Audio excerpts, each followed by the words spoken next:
명품 브랜드 중에 가장 꾸안꾸 넘사벽 브랜드 하면 여러분은 어떤 브랜드가 떠오르시나요?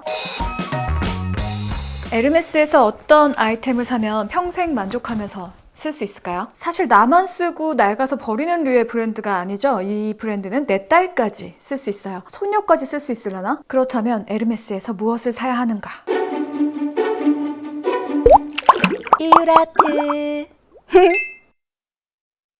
단순히 꾸안꾸라는 단어로 설명하기에 이 브랜드는 뭐가 너무 많아요. 샤넬이나 디올, 입생로랑은 패션 문화계를 아주 바꿔버린 브랜드라고 할 수 있죠. 근데 에르메스는 그렇지도 않아요. 그런데도 왜 이렇게 사람들이 그 브랜드들 이상으로 인정을 해주면서 열광을 하고 있을까요? 그것은 이 브랜드의 역사를 보면 알 수 있겠죠? 1801년에 프랑스인 아버지와 독일인 어머니 사이에서 티에리 에르메스가 태어납니다. 독일에서 살다가 15살이 되던 해에 전쟁과 병으로 어머니와 아버지를 둘 다 하늘나라로 보내게 돼요. 그 이후에 프랑스로 넘어오게 됩니다. 프랑스 파리에서 마구 제품들 있잖아요. 말 안장이랑 그 가죽 제품들을 만드는 사업을 시작하면서 에르메스가 탄생하게 된 거죠. 그 당시에 승마를 즐기는 귀족이나 왕족들 사이에서 상당히 인기가 높았었어요. 아니 근데 귀족들은 그렇다 치고 왕족에게 어떻게 인지도를 얻을 수 있었을까요? 설립 30년 후 1867년에 각국의 공산품들을 소개해주는 박람회에 출전을 하게 됩니다. 그때 만국 박람회였는데요. 때마침 이 박람회가 파리에서 열린 거예요. 그래서 티에리 에르메스가 자신의 마구 제품들을 이 박람회에 출품을 하게 돼요. 그래서 거기서 영예 1등상을 얻게 됩니다. 그 일을 계기로 왕족들에게도 상당히 유명해진 브랜드가 된 거예요. 나폴레옹 3세도 에르메스의 고객이 될 수 있었습니다. 품질에 대한 헌신과 청렴함으로 빠른 시간 안에 유명해질 수 있었다고 합니다. 그렇게 30년 만에 왕족이 쓸 수 있는 브랜드가 됐다는 거는 상당히 인정을 해야만 하는 부분인 것 같아요. 대부분의 패션 브랜드들이 주식회사의 형태를 띠고 있거든요. 근데 에르메스는 정말 특이하게 6대째 가족 경영으로 이루어지고 있습니다. 1880년에 아들인 샤를 에르메스가 29살이 되던 해에 가업을 이어받아서 또 경영을 하게 됩니다. 그때 프랑스 대통령의 관저가 있는 엘리제궁 주변에 포브르 24번가에 아주 크게 매장을 열어서 본격적으로 마구 사업을 시작하게 됩니다. 부유층들을 타겟으로 하는 제품들이기 때문에 그곳에 위치를 했던 것 같아요. 그러면서 그 당시 도시와 산업화에 맞춰서 여행용품 가방과 생활용품으로 범위를 넓히면서 브랜드를 이끌어 나갔습니다. 그에게는 4명의 자녀가 있었는데요. 여기서 재밌는 게 그중 3명의 사위가 경영권에 뛰어들게 됩니다. 그래서 1945년에 에르메스 로고 사륜마차가 들어있는 깔레쉬를 법률적 효력을 가진 상표로 등록을 했는데요. 이 로고 역시 에밀 모리스 에르메스가 수집한 프랑스 화가 알프레드 드 드로의 19세기 석판화 르디그 아텔에서 영감을 받아서 제작을 했다고 합니다. 1951년에 로베르 듀마는 장인어른이 사망을 하자 가업을 계승하고 전쟁으로 인해서 염료가 상당히 부족했던 시기였던 거예요. 그런데 주황색이 가장 가죽의 색깔과 비슷하고 가장 저렴한 가격에 구할 수 있는 염료였대요. 패키지에 이 오렌지색을 과감하게 사용하는 것으로 정했고 패키지 사이드에 보면 이렇게 갈색, 고동색으로 선이 돼 있잖아요. 그게 가죽 제품들을 가까이 보면 아시겠지만 가장자리 부분을 고무 염료 같은 걸로 이렇게 처리를 해주는데 그거를 형상화해서 패키지 디자인을 했다고 합니다. 캘리백의 탄생. 에르메스의 대표 제품인 캘리백을 탄생시키기도 했는데요. 1956년에 모나코 왕비인 그레이스 켈리가 에르메스의 뿌티싹 아크로아를 들고 임신한 배를 가리고 있는 사진이 찍히면서 라이프라는 잡지에 등장을 하게 돼요. 그때부터 많은 사람들이 이 백을 켈리백이라고 부르기 시작했습니다. 그래서 로베르 듀마가 직접 모나코 왕실을 찾아가서 이 백을 켈리백이라고 명칭을 지어도 되겠느냐라고 허락을 구해요. 그 뒤로 공식적으로 이 백의 이름이 켈리백이 됐다는 이야기가 있습니다. 1997년에 에르메스는 벨기에 디자이너인 마틴 마르지엘라를 여성복 컬렉션의 디자이너로 임명을 했습니다. 1999년에는 장뿔 고티에의 지분을 35%를 인수를 해요. 그리고 2002년에는 에르메스의 구두 라인을 디자인했던 피에르 하디를 필두로 에르메스의 주얼리 라인이 론칭되고요. 2003년부터 에르메스의 여성복 라인의 장폴 고티에가 디자이너로 임명이 됩니다. 2010년부터는 라코스트의 디자이너인 크리스토프 르메르가 여성복 라인의 디렉터로 임명이 돼서 현재까지 이어지고 있습니다. 자, 지금부터 에르메스의 가방의 종류에 대해서 한번 알아볼게요. 우리가 여태까지 역사에 대해서 알아봤으니까 이제 가방 종류가 무엇이 있는지 아주 자세하게 알아볼 겁니다. 에르메스는 1부터 100까지 모두 수공예로 이루어지고 그냥 일반 사람들이 아니라 정말 장인들이 한 땀 한 땀 만들어내는 하나의 예술품에 가까운 제품들을 생산해내는 것이 에르메스의 철칙인데요. 프랑스 최초로 가방에 지퍼를 달았다고 했잖아요. 볼리드백을 만듭니다. 에르메스의 가죽 가방은 100% 장인들에 의해서 만들어지는데요. 에르메스의 장인이 되기 위해서는 장인어른 아니고 장인.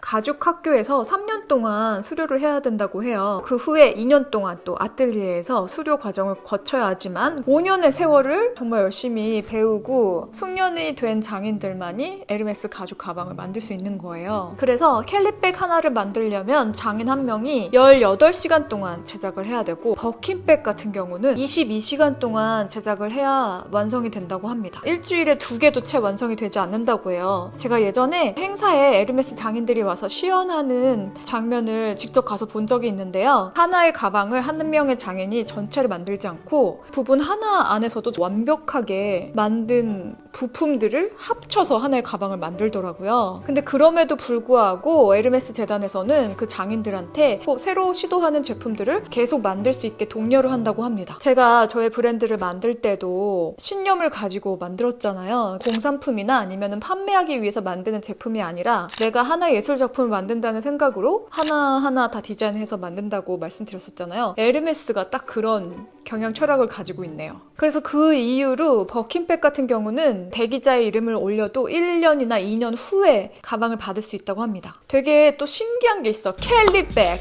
캘리백은 1837년에 사냥꾼들이 사냥을 하러 나갈 때 새들 캐리어라고 해서 이 가방을 가지고 나갔다고 해요. 되게 의외죠. 28cm, 32cm, 35cm의 다양한 크기로 제작이 됩니다. 버킨백.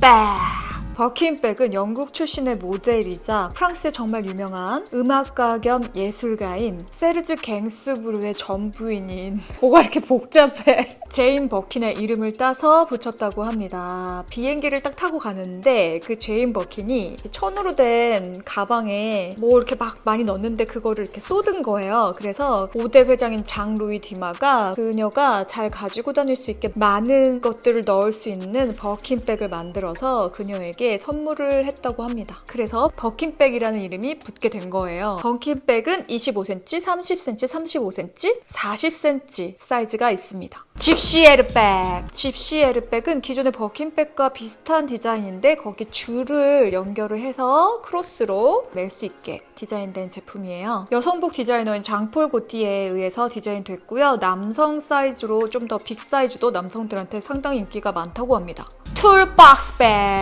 에르메스가 2010년도에 처음으로 선보인 가방인데요. 겉으로 보기에는 좀 작아 보이지만 안으로 봤을 때 수납 공간이 상당히 많은 백입니다. 베를린백. 베를린백은 2011년에 스포츠 쿠페 시트에서 영감을 받아서 디자인된 백이에요. 정말 시트에서 영감 받았다고 하니까 이 디자인이 정말 자동차 시트같이 보이네요. 에르메스 실크 제품들도 있잖아요. 발렌타인데이 선물 영상에서 여러분한테 되게 자세하게 설명드렸죠. 그 다음에 또 가방 말고도 에르메스에서 눈여겨볼 만한 제품이 바로 HR.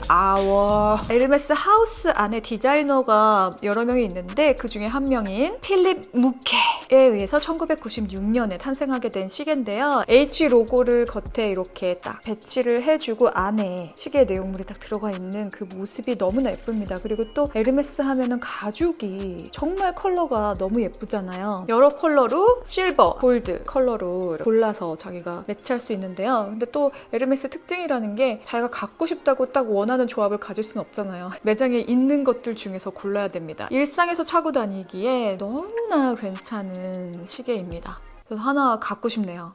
이 에르메스 CEO들이 지속적으로 표출해온 것과 같이 에르메스는 유행이나 이런 것을 타지 않는 브랜드입니다. 오로지 퀄리티, 아주 높은 기준의 퀄리티, 그것이 바로 에르메스를 지금 현재 최고의 브랜드로 자리매김할 수 있게 해준 원동력인 것 같아요. 지금 많은 브랜드들은 분업화를 하고 기계화를 하고 인건비가 싼 나라에서 제작을 하는 형식으로 바뀌고 있는데 에르메스만은 절대 그렇지 않고 거의 모든 제품이 프랑스에서 다 제작이 되어지고 시계 같은 무브먼트 같은 부분만 스위스에서 제작이 되어진다고 합니다. 그래서 그런 부분들이 최고의 명품의 자리에 오르게 한 원동력이 있지 않을까 이렇게 생각이 하게 됩니다. 그리고 가방 종류만 볼 게 아니고 가방에 들어가는 가죽도 또 여러 가지 고를 수가 있어요. 그 중에 하나가 토고 가죽. 설명을 하려니까 약간 슬퍼진다. 토고 가죽은 아프리카 토고 지방에서 자란 송아지, 그냥 송아지도 아니고 아주 어린 송아지 가죽을 이용한다고 합니다. 입자가 아주 촘촘하고 주름 무늬가 있는 것이 특징이라고 합니다. 특히 이 가죽은 스크래치에 아주 강해서 에르메스의 아주 다양한 제품에 쓰인다고 해요. 두 번째, 앱송 가죽. 유럽에서 생산되는 숫 송아지에, 명품 브랜드는 송아지를 쓸 수밖에 없어요. 왜냐면 이렇게 살결도 좀 모공도 커지고 그러니까 정말 명품 브랜드들은 좀 어린 송아지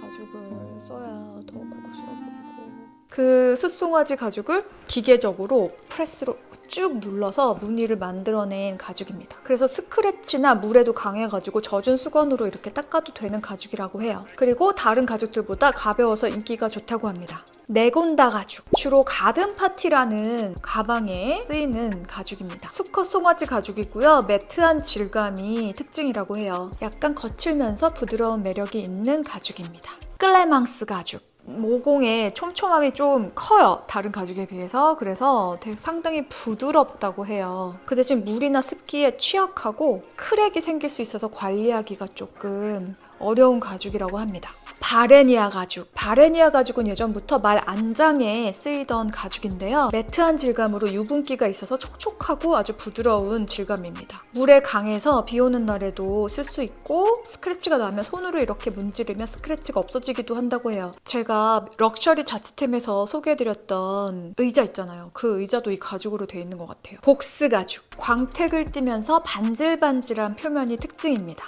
저도 가방을 한번 만들어 볼까 해서 이 복스 가죽을 사다 놓았거든요. 캘리백이 이 복스 가죽으로 주로 많이 만들어진다고 하니까 더 그 가죽에 대해서 좀 호감이 생기네요. 매끄러운 표면이 특징이라서 고급 수제화에도 많이 쓰이는 가죽입니다. 이제 제가 제일 좋아하는 가죽이 나왔네요. 스위프트 가죽. 작은 주름 무늬가 촘촘하게 이루어져 있어서 매우 부드러운 슈링크 타입의 가죽입니다. 스크래치에는 좀 약하지만 발색력이 너무나 뛰어나서 정말 컬러 완전 예술이다. 어떻게 이런 컬러의 가죽 가방 제품이 있지 하는 것들은 다 이 스위프트 가죽으로 만들어진 가방이에요. 너무 막 계속 만지고 싶은 부드러운 촉감으로 유명한 가죽입니다. 뭐 요 정도 알아보도록 하죠.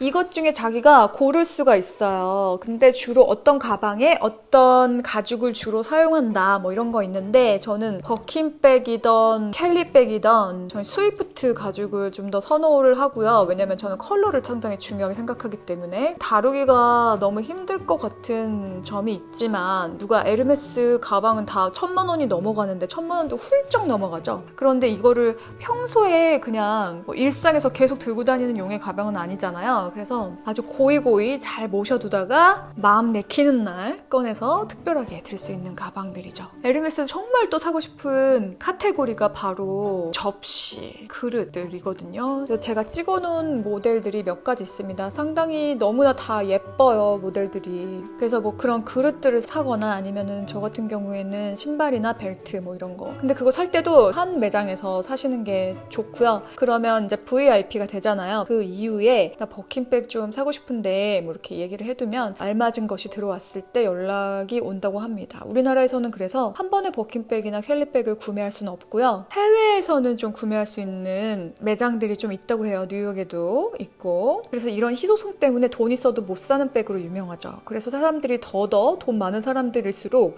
이 버킨백에 목을 매면서 내가 언제 이 버킨백을 가지고 다닐 수 있을까 뭐 이렇게 꿈의 백이 되었다는 근데 정말 그냥 딱 백들을 놓고 봤을 때 예쁘네 옆에 예쁘네, 예쁘네 옆에 예쁘네 이런 말이 떠오를 정도로 다 너무 예뻐요. 그래서 그중에 뭐 한 가지라도 누군가 뭐 준다고 하면 정말 옳다구나, 너무 감사합니다 이러고 받을 만한 백, 정말 이런 브랜드를 만들어냈다는 거가 정말 너무나 경이롭지 않습니까? 들어가서 구경하는 것만으로도 되게 황홀한 브랜드 에르메스입니다.